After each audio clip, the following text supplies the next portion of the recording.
Good morning everyone. Welcome back to our online class again.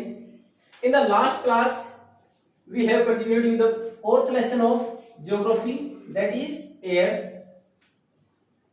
We have read about the composition of air in atmosphere, composition of gases actually. Air है क्या? Mixture of gases. उसमें हमने देखा था majority part of this air has nitrogen. इसके अंदर सबसे महत्वपूर्ण जो गैस है वो नाइट्रोजन है, जो कि 78% के आसपास है. Then after second major gas is oxygen, 21% के आसपास है. अब हमने उसका कंपोजिशन के साथ ये देखा था बैलेंस किस प्रकार बना हुआ है. उसमें हमने कार्बन डाइऑक्साइड का एक एग्जांपल लिया था कि कार्बन डाइऑक्साइड है हमारे यहाँ जिस प्रकार ड्यूरिंग द फोटोसिंथेसिस, जब पौधे अपना खाना बनाने के टाइम पर कार्बन डाइऑक्साइड का इस्तेमाल करते हैं, कंज्यूम करते हैं वो, और दे लिव ऑक्सीजन, ऑक्सीजन छोड़ते हैं. उसी प्रकार animals and human beings which we are consuming oxygen, हम कंज्यूम करते हैं और we are going to leave carbon dioxide. इससे एक बैलेंस बना रहता है. लेकिन जब ये अमाउंट बढ़ जाती है, किस प्रकार की कार्बन डाइऑक्साइड की अमाउंट किस प्रकार की, हमने लगातार फॉसिल फ्यूल्स हमारे उनको जलाना शुरू कर दिया, कोयला है, पेट्रोलियम, डीजल, इनका जो ज्यादा प्रोडक्शन करने के बाद उसको ज्यादा फ्यूल जब हम जलाते हैं तो उससे क्या है, कार्बन डाइऑक्साइड ज्यादा निकलती है और millions of tons increased, millions tons में निकल जाती है, जिसकी वजह से इसके अमाउंट जो बैलेंस बना हुआ था वो बैलेंस नहीं रह पाता. अल्टीमेटली इंक्रीज टेम्परेचर, अल्टीमेटली हमारा टेम्परेचर बढ़ जाता है और जिसको बोलते हैं ग्लोबल वार्मिंग, जो स्थिति हमारे सामने आज है, ग्लोबल वार्मिंग स्थिति उत्पन्न होती है. अब हमारे पास आगे देखें स्ट्रक्चर ऑफ एटमॉस्फेयर की किस प्रकार हमारी संरचना है, किस प्रकार का हमारा एटमॉस्फेयर है. We have divided our atmosphere in 5 layers. हमारे एटमॉस्फेयर को हमने 5 लेयर में डिवाइड किया according to the height from the earth. Earth से हम ऊपर की तरफ हाइट बढ़ाएं तो उसके अनुसार हमने 5 लेयर में एटमॉस्फेयर को डिवाइड किया है. वो 5 लेयर कौन कौन सी है? Troposphere, stratosphere, mesosphere, thermosphere and exosphere. अब ये सारी लेयर में डिवाइड करने के बाद हम पढ़ेंगे हर लेयर में क्या कुछ हमारे लिए इंपॉर्टेंट है और what are the different characteristics of these different layers, कि हर एक की अलग विशेषताएं क्या है. Let's start from the very beginning और द फर्स्ट लेयर. तो सबसे पहली है वो हमारी ट्रोपोस्फेयर. अगर हम एटमॉस्फेयर की लेयर सर से काउंट करें तो पहली जो लेयर हमारी कौन सी? ट्रोपोस्फेयर. इसकी एवरेज हाइट है 13 किलोमीटर, यानी अगर अर्थ से ऊपर 13 किलोमीटर तक जाए तो हमारे कौन सी लेयर काउंट करते हैं हम? ट्रोपोस्फेयर. अब आप अंदाजा लगा सकते हो कि हमारी जो हाईएस्ट पीक है वो भी इसके अंतर्गत आ गई. हाईएस्ट पीक कौन सी है? Mount Everest. उसकी हाइट भी कितनी है? 8848 मीटर, यानी लगभग 9 किलोमीटर, 13 किलोमीटर तक है. और जितने भी हमारे पास मौसम में बदलाव हैं, कि बारिश हो रही है या फिर हमारे यहाँ बादल आ गए या फिर हमारे यहाँ धुंध लग गई, फॉग जिसको, ये सारे तो एटमॉस्फेरिक फिनोमेना है या वेदर फिनोमेना है जो हमारे पास मौसम संबंधी जो भी हमारे बदलाव है, चेंजेस हैं, वो केवल हम इसी लेयर में ऑब्जर्व करते हैं, केवल ट्रोपोस्फेयर में ही है वो, 13 किलोमीटर की लेयर में है. उसके बाद ये जो मौसम संबंधी बदलाव है ये बहुत कम हो जाते हैं इसके 13 किलोमीटर अबव, उसके बाद जाने के बाद. तो हमारे पास सबसे महत्वपूर्ण 13 किलोमीटर कौन सी? ट्रोपोस्फेयर, जिसके अंदर हम सर्वाइव करते हैं. ऑक्सीजन और ये जो बाकी गैसेस का महत्वपूर्ण मिक्सचर है वो सबसे ज्यादा यहाँ पाया जाता है. जो मौसम में बदलाव है, जो क्लाइमेटिक कंडीशंस है, वो महत्वपूर्ण क्लाइमेटिक कंडीशंस केवल इसी लेयर में पाई जाती है. अब हमारे पास है सेकंड स्ट्रेटोस्फेयर. 13 किलोमीटर से लेकर और 15 किलोमीटर तक, लगभग कितनी? 37 किलोमीटर की है, क्योंकि 13 से 50 है ये. तो यहां तक हमारे पास अगला जो विस्तार है वो किसका? स्ट्रेटोस्फेयर का है. अब स्ट्रेटोस्फेयर में आने के बाद जो वेदर फिनोमिना है और जो क्लाउड फॉर्मेशन है वो खत्म हो जाती है, यानी यहाँ बादल भी नहीं बनते और जो मौसम में बदलाव है, कभी धुंध आ गई, कभी बारिश आ गई, इस तरह के बदलाव है वो नहीं होते इस लेयर में. तो सबसे अच्छी किसके लिए हो गई है? Whenever we are going to fly the aeroplanes, जब हम हवाई जहाज उड़ाते हैं तो अगर हम 30 किलोमीटर अबव चले जाएं, 13 किलोमीटर से ऊपर की लेयर में चले जाएं स्ट्रेटोस्फेयर में, तो the clear visibility should be there. तो वहां क्या है? बिल्कुल साफ मौसम, कुछ बिल्कुल साफ हमारा विजिबिलिटी, जो भी आगे की चीजें साफ दिखाई देती है, तो वहां आसान हो जाता है हमारे लिए एरोप्लेन्स को फ्लाई करना 30 किलोमीटर अबव अगर स्ट्रेटोस्फेयर में चले जाए तो. और एक महत्वपूर्ण जो पार्ट है स्ट्रेटोस्फेयर का वो क्या है? ओजोन गैस और ओजोन लेयर हमने पढ़ा है. और किस चीज में इंपॉर्टेंट है? It prevents us from harmful sun rays. हमने पढ़ा था ओजोन हमें किससे बचाती है? जो सूर्य की हानिकारक किरणें हैं उनसे.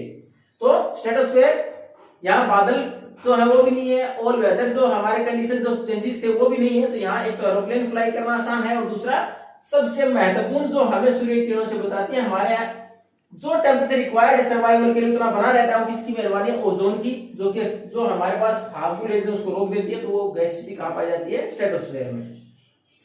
हमारी थर्ड लेयर जो है वो है हमारी मेसोस्फेयर। और मेसोस्फेयर कहां से, 50 से 80 यानी 30 किलोमीटर का डिस्टेंस हो गया। ये कितना था, 37, ये 30 किलोमीटर का।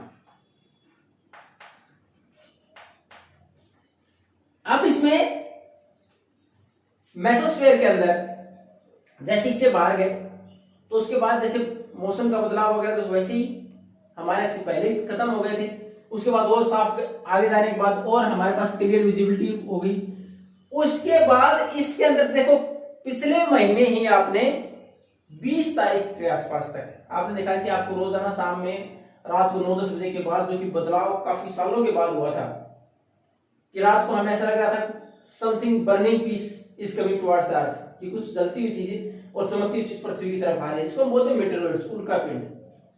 अगर आपने न्यूज देखे हो और अगर ऑब्जर्व किया हो तो वो सारी चीजें क्यों होती हैं, आपने 6th क्लास में पढ़ा था जब हमने सोलर सिस्टम पढ़ा, कि होते क्या है कि कुछ हमारे पास जो डिफरेंट प्लैनेट्स के टुकड़े हैं या रॉक्स के टुकड़े हैं हमारे स्पेस के अंदर, जब वो वहां से अपने ऑर्बिट से बाहर आ जाते हैं, यानी अपने ऑर्बिट से बाहर आ जाए तो स्पीड के साथ नीचे आते हैं, तो उस टाइम पर फ्रिक्शन जो घर्षण है उसकी वजह से चमकते हुए दिखाई देते हैं रोशनी, और कई बार वो वहीं खत्म हो जाते हैं, यानी वो अर्थ तक पहुंच ही नहीं पाते।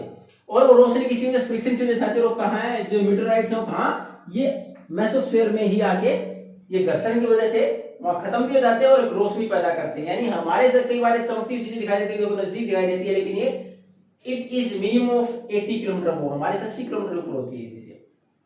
अब हमारे पास नेक्स्ट है थर्मोस्फेयर।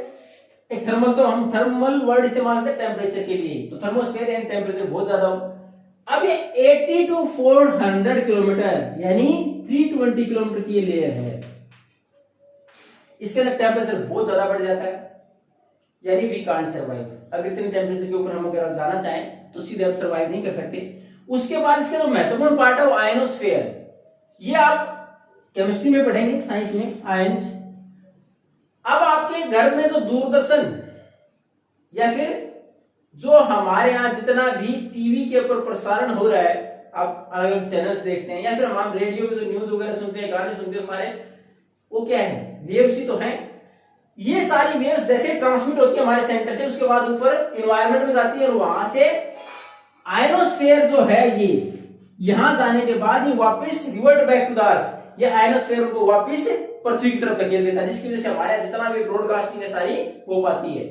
तो थर्मोस्फेयर में जाने के बाद टेम्परेचर ज्यादा हो जाता है। और एक आयनोस्फेयर है जो हमारे यहाँ रेडियो वेव्स हैं, जो हमारे यहाँ से तरंगे निकलती हैं, आप कितनी दूर हमारे यहाँ टेलीफोनिक जो हमारे पास टावर लगे हुए वेव्स ही तो कैच कर रहे हैं वो, लेकिन वो वेव्स जैसे हवा में जिस भी सेंटर से छोड़ी गई उसके बाद आयनोस्फेयर तक जाती है, वहां से वापस ट्रांसमिट होती है हमारे तक, उसके बाद हमारे जो टावर है वो कैच करते हैं। अब नेक्स्ट एक्सोस्फेयर। एक्सोस्फेयर सबसे ऊपर की लेयर हमारे किसकी, एटमॉस्फेयर की। इस लेयर में जाने के बाद हमारे पास केवल बहुत हल्की हवा रह जाती है, यानी बहुत कम हवा है वहां, और वो भी कौन सी, तो सबसे हल्की गैसें हैं, हीलियम और हाइड्रोजन जैसी गैसें केवल वहां पाई जाती हैं। तो हमारे पास एयर में ये था हमारा structure of atmosphere. Atmosphere the sphere of air, हवा और गैसेस का स्फीयर ही तो था, उसमें हमने अलग अलग ये जो हमारी अलग अलग लेयर पढ़ी, और एयर थी क्या, कंपोजिशन ऑफ डिफरेंट गैसेस से मिलकर बनी है, और ये हमारा स्ट्रक्चर है। उस एटमॉस्फेयर को हमने अलग अलग 5 लेयर में डिवाइड किया। अब प्रत्येक लेयर का क्या कुछ इंपॉर्टेंस है हमारे लिए, वो हमने पढ़ी इन 5 लेयर के अंदर। और हमारे लिए सर्वाइवल के सबसे महत्वपूर्ण जो है वो ट्रोपोस्फियर है, जिसमें सारी वेदर कंडीशन वो चेंज हो रही है। बाकी हम टॉपिक के लिए we are moving towards our next class. अब बाकी का जो चीजें हैं इसके अंदर, इससे रिलेटेड चीजें हम अपनी अगली क्लास में कंटिन्यू करेंगे। Thank you and have a nice day.